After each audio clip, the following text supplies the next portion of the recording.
Welcome to the deep dive. Today we're really tackling a topic that's, well, close to the hearts of many parents out there, All right. raising children with ADHD. Yeah, absolutely. And we've gathered quite a collection of resources for you today.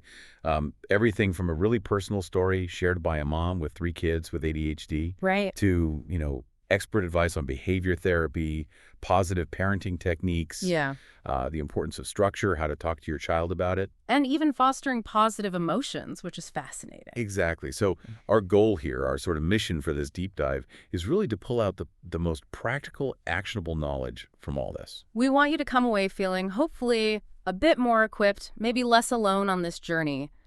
Yeah. And just more confident, really, in supporting your child. You know, one piece that really jumped out at me was that mother's account. So honest, raising 3 kids with what she called ADR-RHD. Attention deficit. Mm-hmm. Really, really hyperactivity disorder. Yeah. Her stories were so vivid, weren't they? The constant worry, those public meltdowns, Yeah. feeling judged. And that story about her son trying to fly like Superman out of a window, it really paints a picture. It really does. And what's so powerful about that account is, well, the vulnerability. It just immediately highlights something so many parents feel, right? Yeah. That sense of being judged or, just completely misunderstood. She talked about feeling like she was failing or people thinking she was just a neurotic worrier. Even when they meant well sometimes. Exactly. But then there's this turning point for her. The CHAD support group.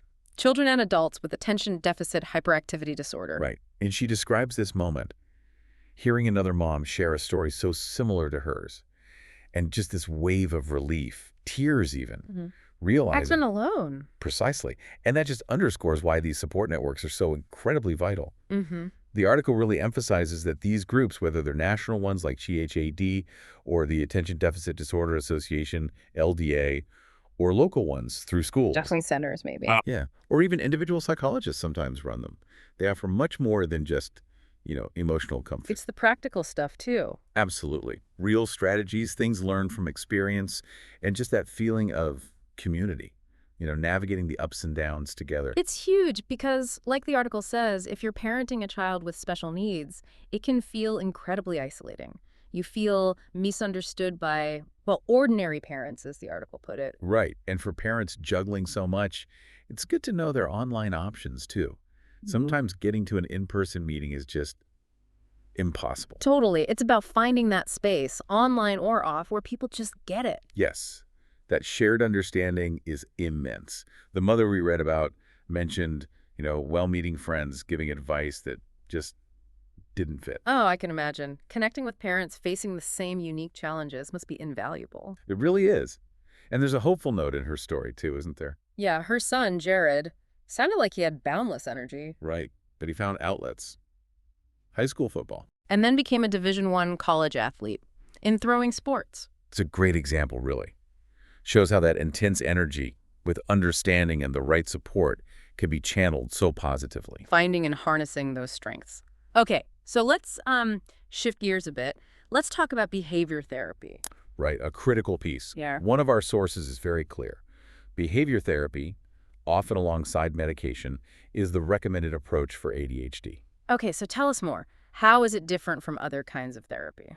Well, unlike therapies focusing mainly on the child's sort of inner emotional world, behavior therapy is much more about adapting the child's environment. Through the actions of the important people around them, parents, teachers. Exactly.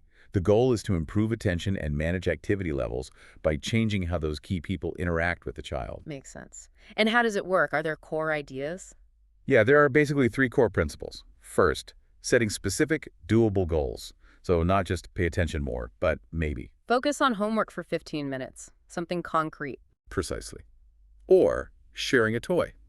Second, providing consistent rewards for the behavior you want to see. Positive reinforcement. Right. And clear consequences for inappropriate behavior. Huh? Though it's worth noting, the article mentioned you might see a temporary spike in unwanted behavior when you first introduce consequences. Oh, that's good to know. Yeah. So expect maybe a little pushback initially. Potentially, yeah. And the third principle, which is maybe the most important, Let me guess. consistency. You got it. Using those rewards and consequences consistently over the long haul, that's what leads to lasting change. So practically speaking, for you listening, This means learning maybe better ways to interact, setting rules, and actually enforcing them, Using discipline effectively, encouraging good behavior. It helps the child build self-control, and it helps you feel more consistent too. which can reduce stress all around, I imagine. Definitely. And what's really interesting is the heavy emphasis on parent training. So it's not just about the child. Not at all. Yeah. Parents are seen as absolutely crucial. Training helps you really understand ADHD better and learn those positive ways to respond to the specific behaviors you see. Group classes or maybe one-on-one? Both are options, yeah. Whatever works best for the family. And, it sounds like a lot. The sources also talked about self-care for parents, didn't they? Oh, hugely important. It's acknowledged that parenting a child with ADHD is demanding. Finding ways to manage your own stress. Seeking counseling if you're feeling overwhelmed. Connecting with those support groups we mentioned earlier. These aren't optional extras. They're essential for your own well-being so you can support your child effectively. It's that put your own oxygen mask on first idea. Exactly. One article even gave 10 practical tips for behavior control right in the home. Oh, great. Like what? Things like maintaining a daily schedule, consistent times for waking up, meals, homework, bedtime, Routine helps. big time. Also, reducing distractions, less TV, especially during homework or meals. Maybe no TV in the bedroom. Okay. And organizing the house. Yeah, having specific places for things. Backpack, always by the door, keys on a hook. Yeah. Just reducing that potential for lost items and chaos. Makes sense. What else? Rewarding positive behavior, praise, hugs, maybe small prizes for meeting goals. Setting small, reachable goals focusing on gradual progress. Small steps towards self-control. Helping them stay on task. Maybe using charts, checklists, giving brief instructions, frequent reminders. Visual aids can be really helpful. Definitely. Limiting choices, offering just 2 or 3 options at a time so they don't get overwhelmed. Finding activities where they can succeed. Yeah. Building that self-esteem. Crucial. And using calm discipline timeouts. Distraction. Ignoring minor things sometimes. Avoiding physical punishment. And talking things through when everyone's calm, not in the heat of the moment. Right. And finally, communicating with teachers. Keeping that connection strong, coordinating efforts. That school-home connection seems vital. Now, something closely related that came up a lot was structure and routines. Yes, very closely linked to behavior therapy. The consensus is clear. Children with ADHD often thrive on predictability. Knowing what to expect, when, and where. Exactly. It gives them a sense of security in what can feel like a very unpredictable internal world for them. One article put it nicely, structure provides a kind of external control. Which helps when internal self-regulation is harder. Precisely. So the parental role is really about creating and maintaining that structure at home. What are some concrete ways to do that? Well, sticking to that daily routine we mentioned, set times, set places, using clocks and timers visibly, especially in their room, allowing enough time for transition. Timers for 5 more minutes. Yeah, those could be great. Yeah. Simplifying their schedule too, avoiding too many after-school things, preventing that feeling of being overwhelmed. Finding that balance. Right, creating a quiet place just for them, not a timeout spot, but a personal space. Promoting neatness, modeling organization yourself. Easier said than done sometimes. Tell me about it. But trying helps. Also, managing idle time constructively, sports, arts, music, even simple things at home. But trying not to just rely on screens constantly. And clear rules. Simple, clear family rules, maybe written down, put somewhere visible. And again, that consistent system of rewards and consequences, everyone knows the deal. And praise came up again here too. Yes. Actively look for good behavior to praise. It's so important because kids with ADHD often get a lot more criticism than positive feedback. Even small acknowledgments matter. It really fuels their motivation, doesn't it? It absolutely does. And structure isn't just about managing behavior now. It's laying groundwork, building skills, habits. And areas where they might struggle otherwise. Exactly. Chores, schedules, managing activities. And if the whole family follows the routine, the child with ADHD doesn't feel singled out. That's a great point. It becomes how our family does things. Right. And ultimately, this structure helps them succeed, which builds self-esteem and counteracts those negative self-beliefs that can creep in. It's like scaffolding, as one source called it. Perfect word. Routines, reminders, limits, consistency, they provide the support needed to develop competence and confidence. Leading, hopefully, to more self-organization later on. That's the goal. And when you're building that schedule, remember, limited choices, break tasks down, use visual cues like picture schedules. Build in movement breaks. Yes, definitely. Make time for movement. And be consistent, but also a little flexible. Allow for breaks if they're overwhelmed, but keep the core structure. It sounds like it really helps with those executive function challenges too, memory, attention, organization. It does. Building habits, using reminders, Huh? it takes some of the load off their working memory. Okay, let's shift now to positive parenting approaches. The sources acknowledge, the challenges, but also the unique joys, right? Absolutely. The energy, the humor, the creativity that often comes with ADHD. Positive parenting aims to nurture self-esteem and improve behavior through, again, clear instructions, clear expectations, but really focusing on positive attention. And a key first step here seems to be understanding how ADHD affects the brain, specifically executive functions. Right. That link to neurotransmitters like norepinephrine and how it impacts the prefrontal cortex, the brain's sort of manager, affecting planning, organization, impulse control, Emotional regulation, too. big time. And understanding this helps you see that the child might genuinely have less control over their actions sometimes. So just reacting negatively or punitively might not be effective. It could even be confusing for them. Exactly. What looks like defiance might actually be an ADHD symptom playing out. So what are some specific positive strategies? Giving instructions, for instance. Okay, first, Yeah. get their full attention. Get close. Eye contact, remove distractions. Then break it down. Small, direct steps, one thing at a time. And repeat only once to encourage listening the first time. Ideally, yes. If you need to repeat, stay calm. It helps build their self-motivation and those executive function skills, like problem-solving and self-regulation. And positive attention that came up again. It's crucial. It's so easy to miss the good stuff when things are stressful. But actively praising, high-fiving, hugging for desirable behavior, that reinforces it much more effectively than just reacting to the negative. Praising the effort, not just the perfect result. Yes, praise effort, progress, perseverance. It builds that growth mindset, and it models good self-regulation for them too. How does discipline fit into a positive approach? Well, having that clear visual schedule helps set expectations. It makes reprimands for not following through seem less arbitrary, more understandable. It supports things like task initiation and persistence. And staying calm yourself is key. Absolutely critical. Modeling how you handle frustration, deep breaths, stepping away for a moment teaches them emotional regulation. Losing your temper often just escalates things. Address the issue later when things are calm. Exactly. Acknowledge their feelings, validate them, but gently reaffirm the expectations and boundaries. Consistency here really leads to behavioral change and stronger executive functions. Now, a really tricky question for many parents. Talking to your child about their ADHD diagnosis. When? How? Yeah, it's a common concern.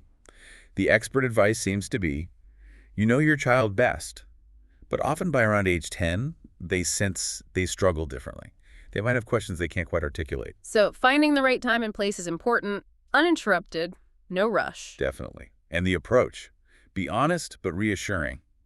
Acknowledge it involves work for them, for you, for teachers, but emphasize they're not alone, and that differences are okay, even something to celebrate. Keeping it secret could imply shame, couldn't it? Exactly. So be open, but also balance the challenges with their strengths. Everyone has things they're good at and things that are harder. And as a parent, it helps to be informed yourself first. Yes. Read up, talk to their doctor, maybe have some age-appropriate books ready to look at together. There's some great ones out there. Tailoring the explanation to their age makes sense too. Right? Older kids might grasp brain function talk. Younger kids connect more with specific behaviors. But the main message for all ages is reassurance. This doesn't define you. It's something you have, and we have a plan to help. Any specific phrasing tips, things to say or avoid? Yeah, some good ones.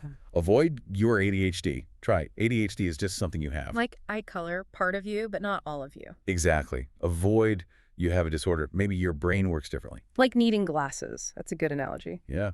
And with medication, frame it as a tool to help focus, part of a bigger plan, not something they need just to behave. So the overall conversation framework could be, what you feel is normal for ADHD will work together. ADHD often comes with great energy and ideas. It's lifelong, but manageable as a team. And it's not an excuse, but we'll tackle challenges together.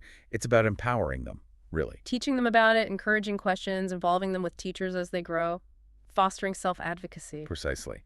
Okay, finally, let's touch on the emotional side of ADHD, which is often underestimated. Right. The sources said emotions can be more frequent, more intense, last longer. Yes, due to how the brain mechanisms involved are affected. It can mean delayed emotional regulation development, bigger reactions. Self-soothing is often harder too. That sounds incredibly challenging for parents, managing those outbursts or intense moods. It really is. And this emotional dysregulation can impact well-being, family life, school. It can worsen with age, so early intervention helps. And traditional thinking brain approaches might not always work. Often not as well on their own, because the executive functions needed might be weaker in that moment. When upset, the emotional brain can kind of hijack the cognitive brain, especially with ADHD where emotions can feel more automatic and intense. Rational talk during a meltdown, usually ineffective. So what does work? Tapping into the emotional brain. Using proactive positive strategies, it's actually often easier and more successful to upregulate positive emotions than constantly trying to downregulate negative ones. Like using novelty, rewards, engaging tasks, things that spark positive feelings. Exactly. Those positive emotions drive motivation and persistence. Proactively building them reduces problem behaviors and boosts self-esteem and cooperation. And focusing on future-oriented emotions. Gratitude, pride, compassion. Yes, particularly helpful for kids with ADHD who might be very in the moment. These emotions build persistence, cooperation, empathy. How do you cultivate gratitude, for example? Lots of ways. Daily, what are you thankful for? Rituals, a gratitude jar, writing thank you notes, making a tree of support showing who cares about them. Writing I noticed notes about kind things they did. Yeah, highlighting that pro-social behavior. For pride, let them be the expert on something they love. Give them real important jobs. Even if it takes longer. Right. Make a skills board of their strengths. And for compassion, treat the family like a team. Play games that highlight similarities. Practice mindfulness. Teach self-compassion. Accepting mistakes. Understanding their ADHD challenges. Yes, and teaching them about their brain, how it works. Especially when distracted, helps them avoid self-blame. Okay, one last area distinguishing ADHD hyperactivity from just, well, being a high-energy kid. A common question. Many kids with ADHD are energetic, but high energy alone isn't the deciding factor. Remember, some types of ADHD, like primarily inattentive, might even seem low energy. So what's the key difference? It's about a chronic, pervasive problem regulating activity and inhibiting impulses. And critically, this causes impairment problems functioning or learning day to day. High energy without that impairment, probably not ADHD. And the signs go beyond just running around. Right. Blurting answers, fidgeting, restlessness, talking excessively, interrupting, trouble with details, seeming not to listen, not following instructions, organization problems. These often come alongside hyperactivity in ADHD. It impacts information processing, emotional regulation, executive functions. Exactly. Neurotypical kids have energy bursts that fade. In ADHD, it's often more persistent, coupled with that impulsivity, emotional control issues, attention problems. High energy alone is more just. Restlessness, being busy, but still able to manage impulses and focus when needed. Are there other things that can cause hyperactivity? Sure, sometimes anxiety, other mental health conditions, even medical issues like hyperthyroidism. Sometimes it's lack of physical activity, stress, or even being overtired can paradoxically cause energy bursts. So if you're worried, talk to a doctor. Always the best step for evaluation and diagnosis. And regardless of the cause, some strategies help manage high energy generally. Definitely. Structure, clear expectations, reducing distractions, lots of active play, limiting sugar and caffeine, positive reinforcement. These help most energetic kids. Okay, so bringing this all together, wow, we covered a lot. We really did. Key takeaways seem to be the power of community support. Consistent behavior strategies, structure, and routine. Understanding and validating your child through open communication. And proactively cultivating those positive emotions. It's definitely a journey, parenting a child with ADHD. Unique challenges, for sure. But focusing on understanding, using these positive, consistent strategies, seeking support, you really can create an environment for your child to thrive. And remembering your own well-being in the process. It's not selfish, it's necessary. Absolutely essential. So as you listening reflect on all this, maybe think about one small but significant step you could take today based on what we've explored. Thanks for joining us on The Deep Dive.